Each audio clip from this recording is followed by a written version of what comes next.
A tough guy born into a martial arts family ended up becoming the simping submissive male lead in an angsty story. In the original version, the male lead, in order to win the female lead's affection and make her marry him, was willing to donate his kidney and liver to her childhood friend. But even after doing all of this, the male lead, drained of everything, was quickly discarded once he lost his usefulness. Afterward, he endured humiliation and disappeared for 5 years, all to one day reclaim what was rightfully his. But no one could have expected that upon his return he would play the role of forgiving and taking responsibility, helping the female lead raise her child. Seriously, who could tolerate such a stupid plot? So in the marriage room, as Willow raised her hand to slap me while shouting, "How can you just put your pants back on and act like you didn't promise me this? You agreed that if I married you, you'd give Makoto a kidney. This is what you owe me." Next second, I slapped her hard across the face and followed it with a right hook and an elbow strike. I said, "What the hell do I owe you? Are you out of your mind? You've got love brain syndrome. It's incurable. I suggest you get cremated instead." Chapter 1. Brothers I've Crossed Over. I've entered a novel. I had just read a story about a true and false heir. I'm the real heir who was brought back, but my parents and family all favor that fake heir. They say that my appearance has stolen the life that was originally his. They told me to stay in my lane, that they won't treat me unfairly, but not to expect too much. The male lead also has a love-struck childhood friend, the female lead. In the original story, I'm a hopeless simp. Because a girl saved me when I was young, I regarded her as my goddess. When the female lead appeared, I immediately recognized her as that little girl and loved her to the point of no return. I even went as far as offering my kidney to the fake heir just to please her. But she was indifferent, and because of the protagonist's halo, she kept emotionally manipulating me. For example, she made me gouge out my own eyes, forced me to give my heart, liver, spleen, and kidney to the fake heir for transplant, made me get a vasectomy for love, handed over my assets, and even caused me to fall off a cliff and suffer from a fire.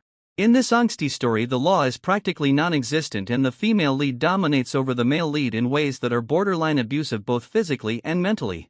Despite all this, I didn't die. Not only did I survive, but I also went missing for 5 years and returned claiming I would take back everything that was mine. In truth, it was a long-lost reunion, and then I forgave her and helped her raise the child. I'm doomed. I'm not okay at all. Fortunately, I've only just transmigrated here. If the female lead had been forced to fulfill the marriage contract with me otherwise, I would have made sure that their little family of 3 got restructured completely. Chapter 2. Before crossing over, I was born into a martial arts family. By the time I was 18, my father had taught me 18 sets of martial arts techniques. I could wield swords, guns, staves, and other weapons with ease. My dad always thought I was a tough, iron-blooded man. But in truth, I'm a soft-hearted, pure love warrior. Lying in bed with my phone secretly reading romance novels was my untold secret. Because if my dad found out, he would make me squat in a horse stance for 8 hours. Now it's all good. I no longer have to squat in a horse stance. I've directly become the male lead from this angsty story. Chapter 3. Why does the male lead in this angsty story get abused? Because he's so subservient, he grovels for a female lead who doesn't like him while she is infatuated with the malicious male supporting character. Under the fake accusations of the male supporting character, the male lead can't explain himself even though he's in the right. So here I am at my wedding with Willow when the male supporting character Makoto pretends to congratulate me. Then he trips down the stairs and says, "George, why did you push me? What a ridiculous self-centered idiot." His acting skills are so good, why doesn't he just join the entertainment industry? Willow is even worse. In the wedding room, without saying a word, she raises her hand and tries to slap me. I'm enraged. I quickly subdue Willow with one hand and slap her several times across the face with my other hand. Sometimes I really don't get it. Who gave the female lead the confidence to act like she can slap me when she can't even fight back? Willow was just acting all high and mighty, but now she's stunned after I slapped her. She screams and yells, "George, are you crazy?" I slap her again, smack. She shrieks, "You're hitting me." I slap her once more, smack. You smack. I pin Willow down, slamming her head onto the pillow. While doing that, I ask, "Do you accept it or not? Do you accept it or not, little brat? You think I can't handle you? Who told you to play games with me? Look closely, I'm your father." Willow, now bruised and swollen, is crying like a mess, her face covered in tears and snot. I'm not joking. When it comes to hitting people, it's a family tradition passed down for 3 generations. I'm a professional. Willow chokes on her sobs. "George, you're an abuser. Was your old self all just an act?" I can't help but laugh, folding my arms and looking at her. "Then go ahead and call the police." Chapter 4. Don't think I don't know. In this novel, there's no police at all. The female lead can override half of the criminal code, and so can I. After all, we're both the protagonists, why should the male lead back down for the female lead? To my surprise, Willow, that sly creature, actually dared to call the police. Looks like the police are really coming. I immediately realized. Oh no, the novel also has double standards. If the police can't handle the female lead, can they handle the male lead? After all, if a woman slaps a man, it's considered brave and can even be made into a funny story. But when a man slaps a woman, it's domestic violence and he'll end up in jail. Seeing my panicked expression, Willow was extremely pleased. A hint of mockery, a hint of sarcasm, and a hint of indifference flashed in her eyes. She asked, "What's wrong? Are you scared? If you kneel down and apologize to me now and then go to the hospital to donate 500 cubic centimeters of blood to Makoto." I couldn't help it. With a loud slap, I gave her a big slap across the face. I cursed, "500, you motherfucker, why don't you donate blood yourself?" Willow was hit so hard that she developed a psychological scar, instinctively covering her face. She bit her lip and said, "You think I don't want to, but our blood types don't match. He's like you, both of you have panda blood. Otherwise, when you two got switched, your uncle and aunt wouldn't have missed it." Hearing her say that, I got even angrier. So in this angsty story, everyone has panda blood, huh? I grabbed her hair and said, "You two don't even have the same blood type, and yet you dare say you love him. He rejects your blood and still claims he loves you. You two are nothing but fake childhood sweethearts." Then, hearing the police sirens downstairs, I picked up a bottle and smashed it over my head. Then I punched myself until my face was bruised and collapsed onto the floor. Don't ask me how I did it. Just know I've practiced martial arts. When I get serious, I can even hit myself. What I didn't expect was that the officer who showed up was a beautiful woman. She was about 5 feet 7 inches with a slim waist and long legs, just perfect in her uniform. She was so excited when she saw me, almost like she had seen a long-lost relative. She came up and grabbed my hand, saying, "Oh my God, I've been a police officer for 3 years and finally someone called the police." She said, "Sir, please don't get too emotional. Tell me, was this crazy woman the one who hit you? What a vicious woman." She slapped him so hard even his own mother wouldn't recognize him. I nodded obediently. The next second, the policewoman's eyes immediately filled with tears. She said, 3 years, 3 years, do you know what I've been through these 3 years? Finally a protagonist knows how to call the police. Don't worry, justice will not be delayed or absent. We'll make sure she faces legal consequences. Willow stood there stunned and then screamed, "Are you crazy? I hit him. How could I hit him? I'm the one who called the police. I'm the real victim." Chapter 5. Willow's scream successfully snapped the policewoman out of the joy she had felt upon receiving the call. However, when she saw the injuries on Willow's face, she didn't show much sympathy. Instead, it was me, covered in blood, looking disheveled and defeated like a fallen leaf in the wind. Seeing her looking at me, I shook my head helplessly, my eyes filled with restraint and endurance. I trembled as I stood up and said, "Sigh, it's all my own fault." Willow instantly became furious and shouted, "Can you have some shame? It's all your own doing. What does it have to do with me?" She said, "Besides, I'm a woman. How am I supposed to beat him? We're both women. You should." Before she could finish, the policewoman immediately interrupted her. "What does being a woman have to do with it? Does being a woman give you the right to hit someone?" She helped me up and said, "Clearly he looks much worse. And what's your relationship with him? I suggest you tell the truth or I'll take you back to the station." The more I looked at this policewoman, the more I liked her. She had that heroic spirit, unafraid of the world, daring to fight for justice. I couldn't help but blurt out, "Beautiful lady, how old are you? What's your name? Can I get your contact info?" She blushed and said, "I just turned 18 and I've never had a boyfriend." Unexpectedly, before she could finish, Willow, as if mad, ran over and shoved us hard. Just as the policewoman was about to lose her balance and fall, I quickly caught her with the technique I'd learned, like retrieving something from the bottom of the sea, and pulled her into my arms. I looked down at her with deep affection and asked, "Are you all right?" Then I glared fiercely at Willow and asked, "How many slaps do you want?" Willow was stunned. Willow was completely stunned. She said, "George, get a grip. Who becomes a police officer at 18, let alone works for 3 years? Also, I'm your wife. You're hitting on other women in front of me. Do you think I don't exist?" I froze, asking, have we actually gotten our marriage certificate yet?" Willow snorted and threw 2 red marriage certificates in front of me. I opened them and saw that they were indeed for Willow and the original owner. I quickly shoved them into my pocket. I said, "Great, I can't lose these. I'll need them when we divorce. Getting a new one would be such a hassle." Then I turned to the policewoman and said, "Wait for me. Once I'm divorced, I'll come find you." This made the policewoman, Anna, a little shy. She pressed her lips together tightly, gave me a look, pointed to her chest, and motioned that she was recording the interaction. In the end, Anna didn't give me her contact info, but I did learn her name, Anna. Anna gave me and Willow a lesson.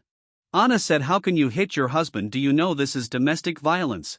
Willow, furious, shouted, "He hit me, he's the one abusing me." Anna said, "In a marriage you fight at the head of the bed and make up at the foot of the bed." I waved my hand and said, "Hey, we just got married today. We haven't even slept together." Willow screamed again, "George, are you crazy?" Yes, I'm crazy, no doubt about it. I'm a passionate young man skilled in martial arts, determined to bring justice to the world. I wake up to find myself becoming a simping turtle-like man. I married someone like Willow, trash that no one would even pick up from a trash can. How could I not go crazy? Chapter 6. Anna lectured us for quite a while, making sure we wouldn't start fighting again before she left. Willow seemed to realize that she couldn't do anything to me and decided to take a step back, choosing to talk things over calmly. She said, "George, violence won't solve anything. If you keep doing this, it will only make me hate you more." I replied, "Perfect, I don't like you either. Let's get a divorce." With just one sentence, Willow was left speechless. She stammered, Didn't you say you loved me, that you'd do anything as long as I married you?" These words were indeed spoken by the original owner. I replied impatiently, "So what, you even told Makoto that after we got married you'd stay pure for him? Then you turn around and say that even though I have your body I'll never have your heart." Willow snapped, That's not the same." I immediately interrupted her, saying, "And you still want to slap me? I have to divorce you, you're a domestic abuser." Willow's face turned red with rage and she almost spat blood. She shouted, "George, between the two of us, who's abusing whom?" She said, "Fine, even if you want to divorce me, you promised me that you'd donate blood to Makoto. You're not going to back out, right? Please, I'm begging you. If you don't go, he'll die." I really couldn't stand this love-struck female lead. Forget that Makoto was the one who fell down the stairs himself. More importantly, he only had a few superficial injuries and didn't need blood transfusions at all. This was something only someone like Willow, who's obsessed with love, would believe. I smirked, curling my lips into a cold smile, and said, "Hurry up and die. I'll pay for 200 portions of funeral expenses. Just treat me to a meal of white rice." My words hit Willow like a heavy blow, completely breaking down the defenses she had in her heart. She trembled and said, "You, George the First, never thought you could be such a vile person." I laughed, saying, "I've already abused you and you still don't think I'm vile. Wasn't the beating hard enough? Want me to give you another round? But don't you dare fight back. If you fight back, it'll be mutual combat and then you won't be able to call the police." Willow looked at me, one hand clutching her chest, the other pointing at me, trembling uncontrollably. You. I, with a caring tone, said, "Why is your hand shaking? Got Parkinson's?" Willow took a deep breath and, seemingly resigned, closed her eyes and said, "Get lost." I raised my hand, yanked her off the bed and threw her out the door. I cursed. "Get out," I said. "Can't tell the difference between a big and small king. This is my house and you want me to get out?" Then right in front of her I slammed the door shut with a loud bang. Willow was left outside, kicking the door and cursing loudly. "George, open the door, open it. Are you playing hard to get? Even if you act like such a rebel, I still won't like you." Just as I was about to lie down and sleep, I opened the door bare-chested and said, "A dog barking." Before Willow could say anything, I quickly slammed the door shut again. Bang! The speed was so fast I almost slammed the door into Willow's nose. Chapter 7. After I drove Willow away, I slept soundly until morning. I found that although the original owner's character was hard to define, his lifestyle was luxurious. He had a bank account with 8 digits and a Lamborghini worth tens of millions for daily transportation. Although I was the real heir, brought back by a wealthy family, my parents' 3 sisters and even my secret crush all favored the fake heir. So what's so tragic about that? I don't understand the rich people's misery. All I know is I want to divorce Willow and go after Anna. But to my surprise, when I woke up and planned to catch Willow to divorce her, she was gone.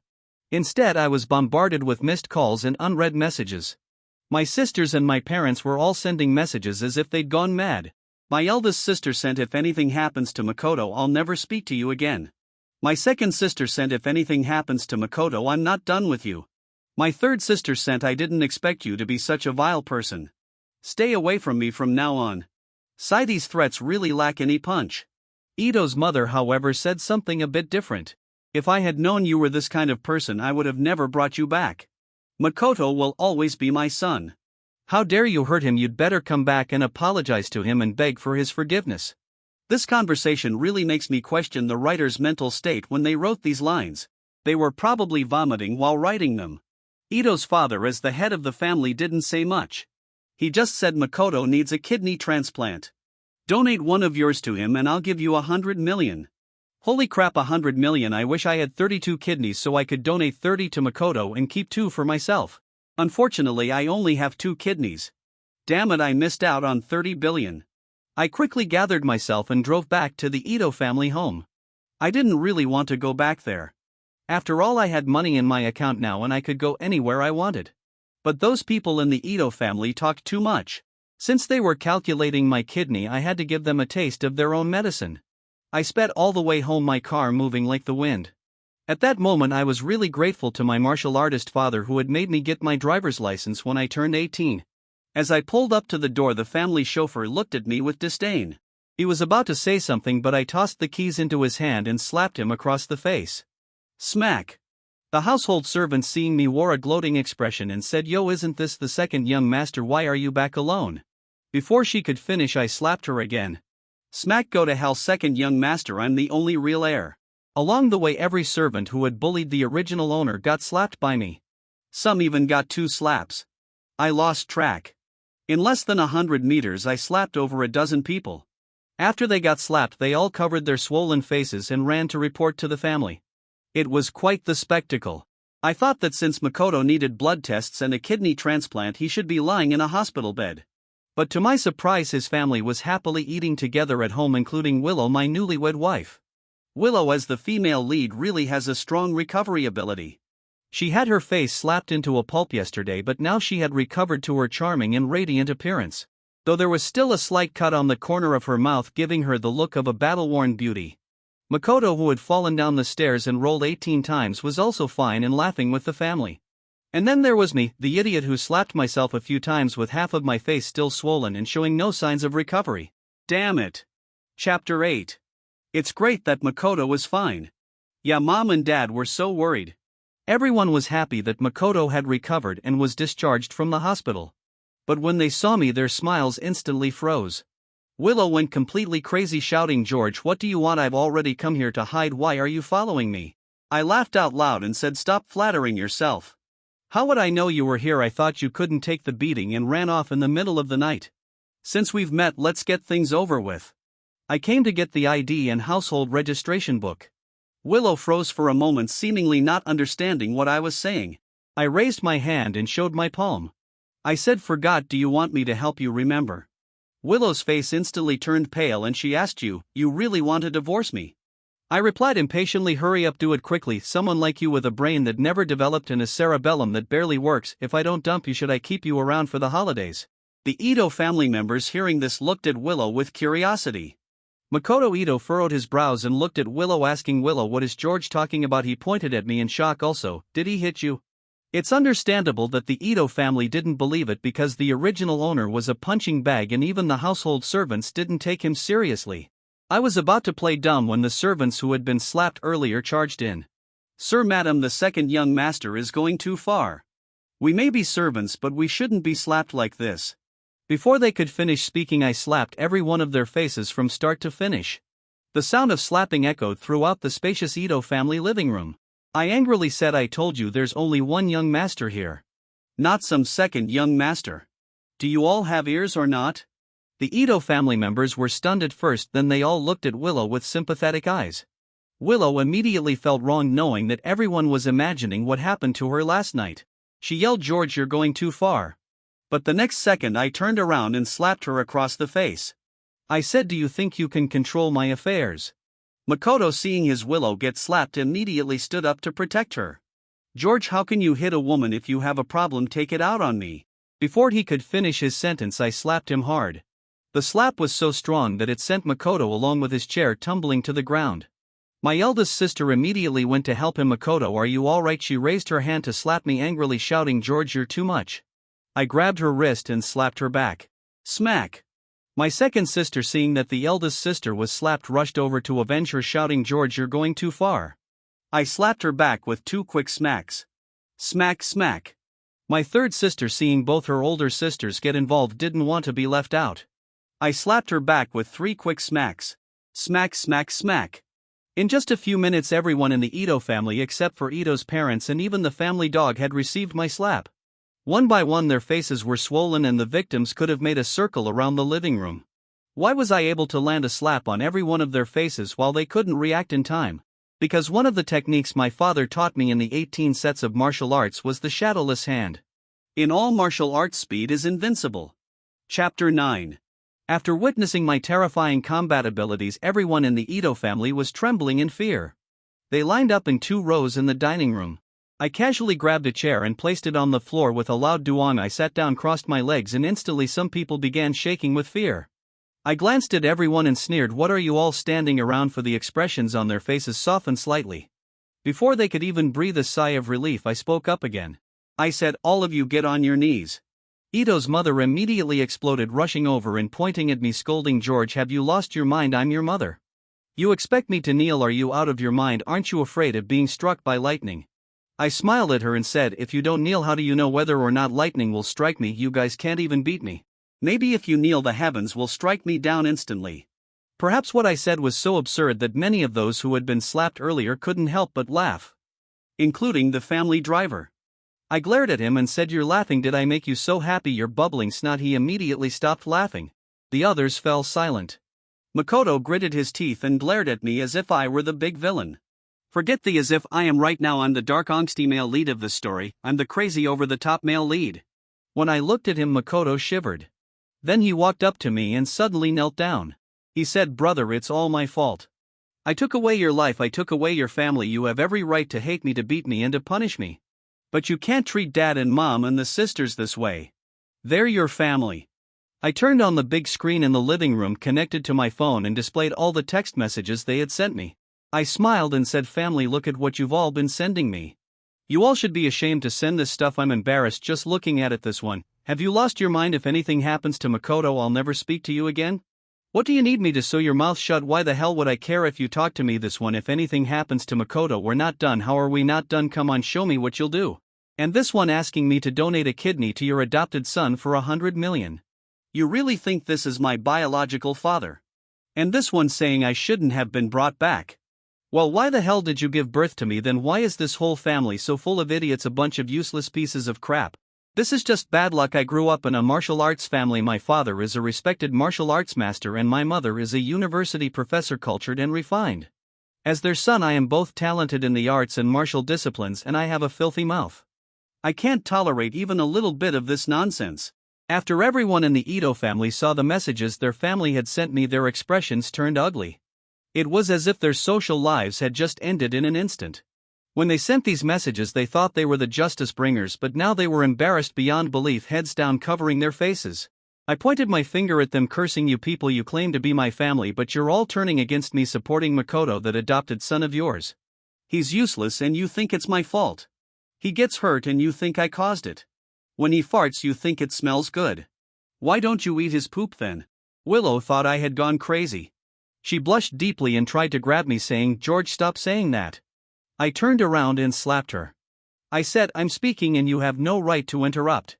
Willow's eyes widened in disbelief as she looked at me. As if she, who seemed to have the protagonist's halo, had never been humiliated like this in her life.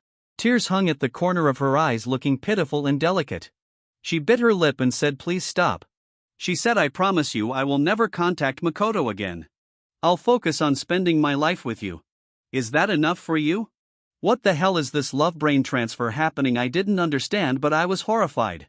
And in my panic, I kicked her away with all my strength. Don't you dare get involved. Chapter 10. Because my actions at the Ito family's house were so outrageous, the family couldn't take it anymore and called the police. When the police arrived, I saw someone I recognized. Quick as a flash, I immediately collapsed to the ground with a dramatic bang. Seeing me, Anna immediately jogged over, knelt down beside me, and asked, "George, what happened?" I raised my hand trembling and said, "Help, help me, my parents want to imprison me. They even want to take my kidneys, make me donate one to that adopted son of theirs, and I have evidence, cough cough." At this point, the big screen should be a key player. When Anna saw the big screen with the texts from my parents and 3 sisters, her mouth dropped open in shock.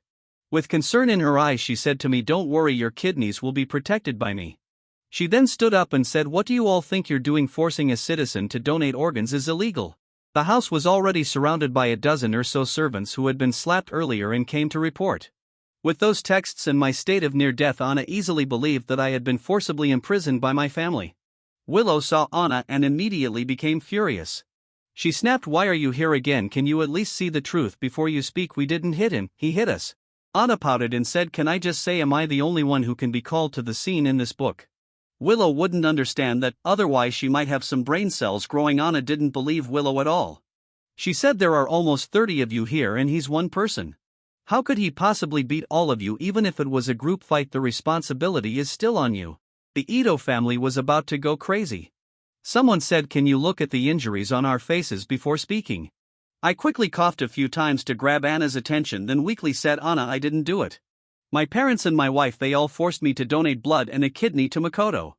If this continues, I think I'll end up dead in their hands." I had already sensed that Anna was full of justice, and sure enough, she immediately became furious. She angrily said, "You all are going too far." Then, she took them all to the police station. The reason was that they were suspected of bodily harm, illegal detention, and threats. They were told to return and cooperate with the investigation. Although the outcome was that nothing major happened, Ito's parents and 3 daughters were locked in the police station's small holding cell and severely reprimanded. After taking the statements, Anna helped me out limping. I gently caressed her hand and said, "Wait for me. Once I'm divorced, I'll come find you." I asked, "You won't mind that I've been divorced, right? That was all fake. They forced me to do it, trying to trick me into donating a kidney to Makoto. I really like you. I fell for you at first sight." Anna's face immediately turned red and she pushed my hand away. She bit her lip and said, "Show some respect. I'm not that kind of woman." Then she turned and walked away. Even rejecting someone, she looks so beautiful. No wonder she's the one I have my eyes on. Chapter 11. After my outburst, it seemed that the Ito family finally realized their mistakes. They started speaking to me more politely and didn't dare make any more demands. Ito's parents and their 3 daughters even transferred money into my account, asking me not to send the chat logs to anyone as they were afraid of being criticized as idiots. Taking their money and helping them avoid disaster, we're all family, so why would I send the chat logs around? Of course, Willow also sent me messages begging me not to divorce her. She married me not just because the original owner promised to donate a kidney to Makoto, but also because her grandfather had taken a liking to me. If she didn't marry me, she would have to live independently and would never experience the life of a rich family again. I said I can agree to everything else but not this. If I don't divorce her, how am I supposed to pursue Anna, the beautiful little lady? I don't do affairs during marriage. Willow realized that I no longer loved her and with sadness in her eyes asked, "You said you loved me, has that changed now?" I said, "Oh, that was a misunderstanding. I thought you were the girl who saved me when I was young. I mistook you for her, which is why I fell for you at first sight. After spending time with you, I realized that you're just okay. You're fine looking but not my type. I'm just not interested. Ask Makoto if he still wants you, maybe he'll take you back as trash." My words were too blunt for Willow to accept. She clutched her chest, looking as though she might have a heart attack. But she still managed to ask me, "So have you found that girl?" I smiled slightly and didn't answer. Who that girl was isn't written in the novel. In the original story, the male lead mistook the female lead for someone else, fell in love with her, gave up everything for her, and only then discovered that he had been mistaken from the start. But by then he had already emptied himself, literally in a physical sense, unable to return what he had given. I of course won't fall in love with the female lead like the original male lead did. I'll just pretend that little girl was Anna and do whatever makes me happy. Seeing the joy on my face, Willow's face turned pale and she asked, "It's Anna, isn't it, George? You really like her that much? You want a divorce? Fine, next life, even if you beat me to death, I won't divorce you." Divorce isn't just about whose fist is stronger, it requires paperwork at the certificate center. I said to Willow in a rare moment of patience, "Fine, divorce. It's not a big deal, I won't hit you anymore." Willow, looking determined, said, "I'd rather you beat me for the rest of my life." I was speechless. I said, "You really need treatment for that love-struck brain of yours. Let me contact a neurologist for you." Since Willow refused to divorce me, I couldn't keep wasting time with her. Instead, I took the original owner's luxury car and used the 10-digit sum in his bank account to eat, drink, and play wherever I wanted. There's nothing I can do, I'm a first-time rich person and there are so many things you need money for that I haven't experienced. After I had my fun, I decided to visit the original owner's adoptive parents.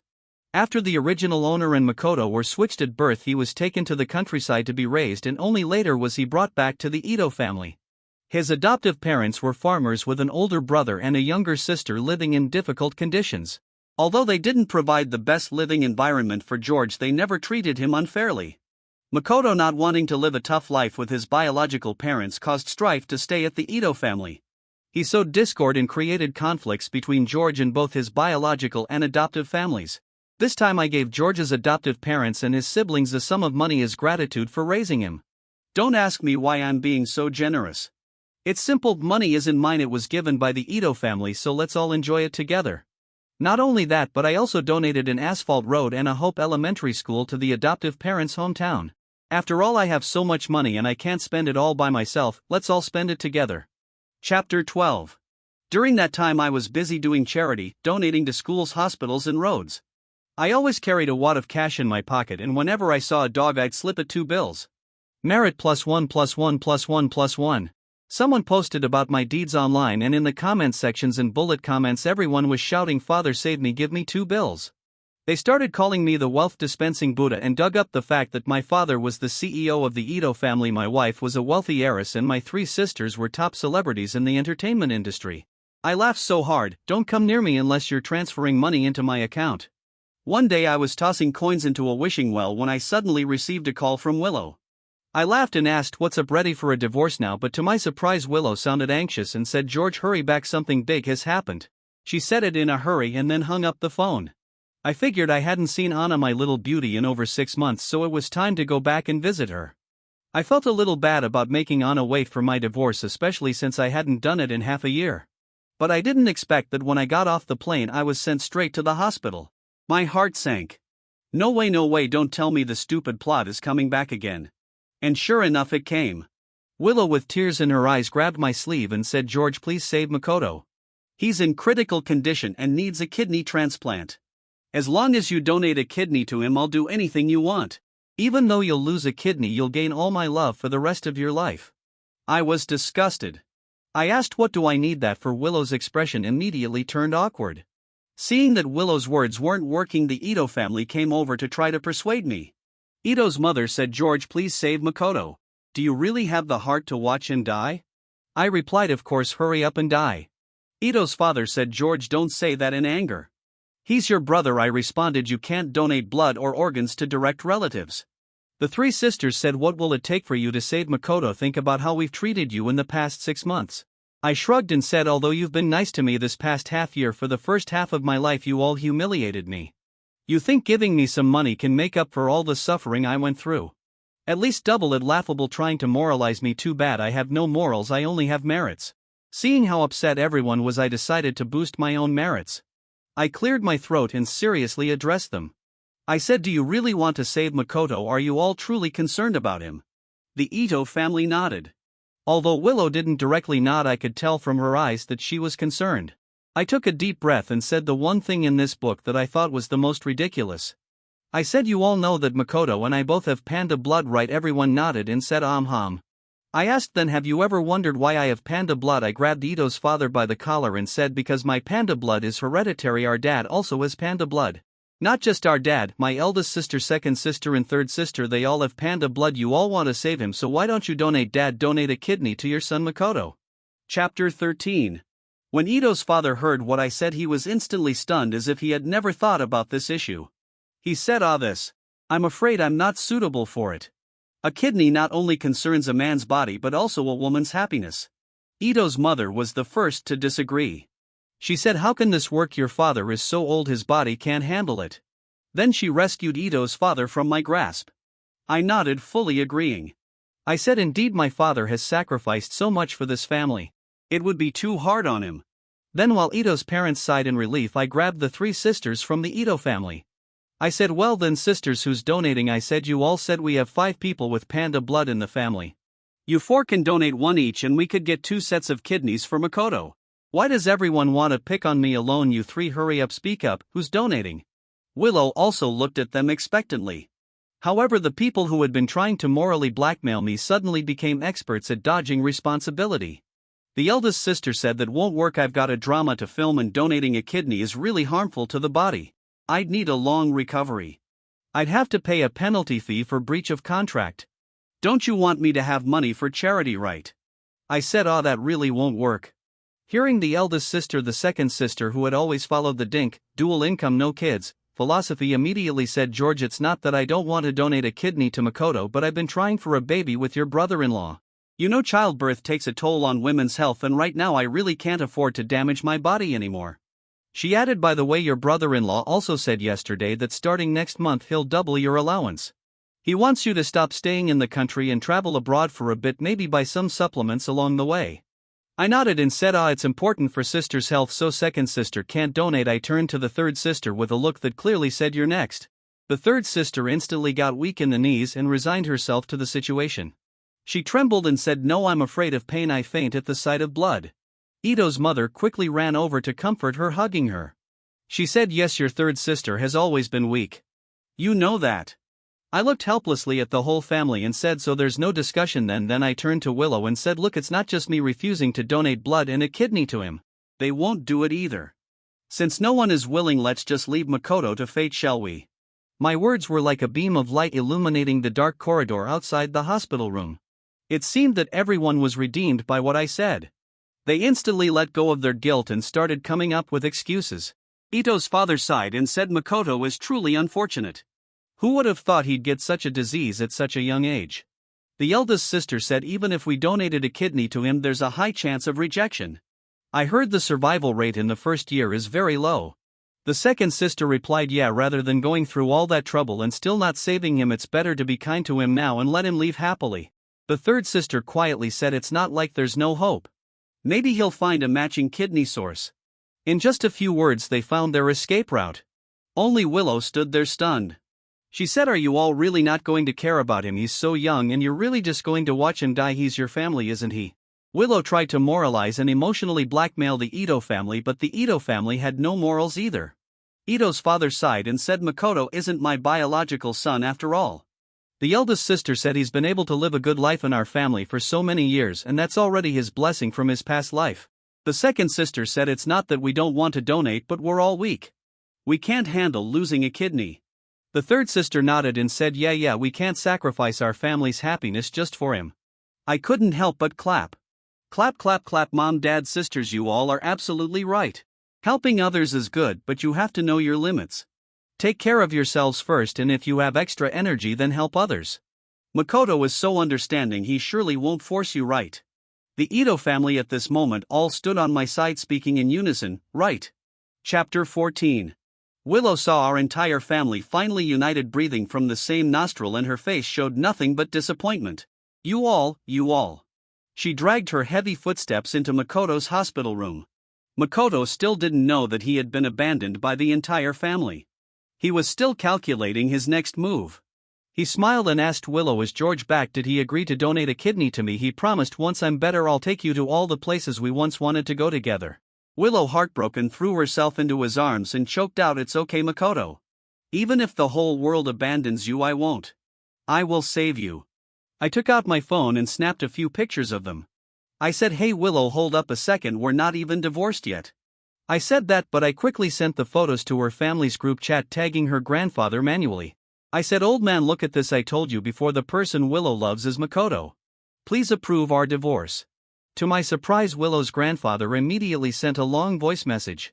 He angrily said, Willow wants to divorce you and be with Makoto, that sickly man, she can forget about it.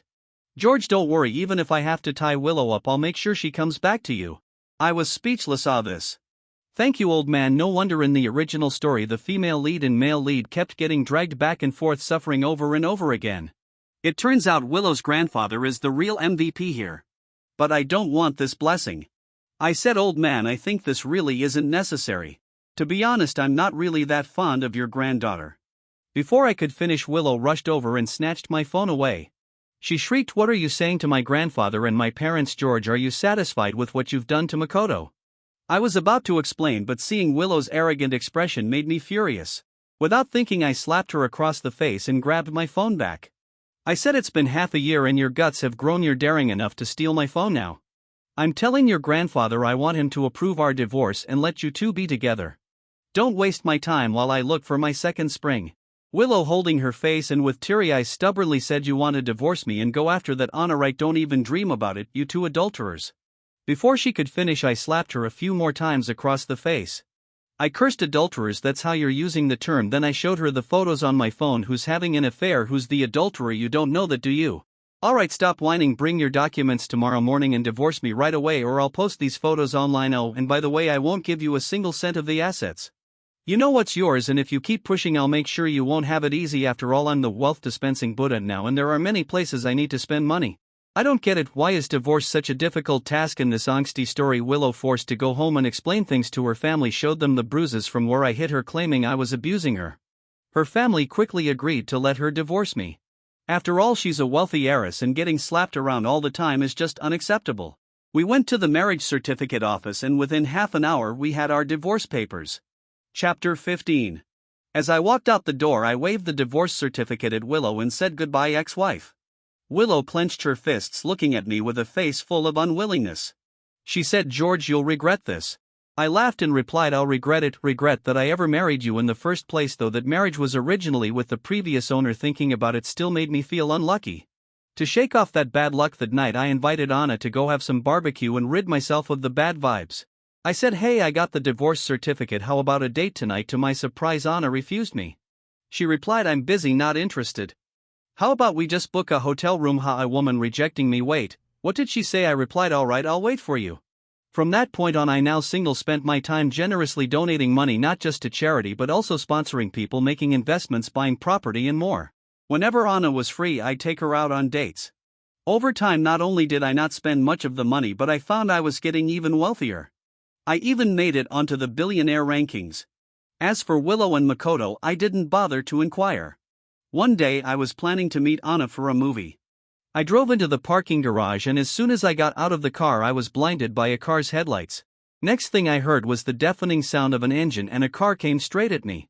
Instinctively I put one hand on the car's roof and flipped myself into a handstand. The car skimmed right past me.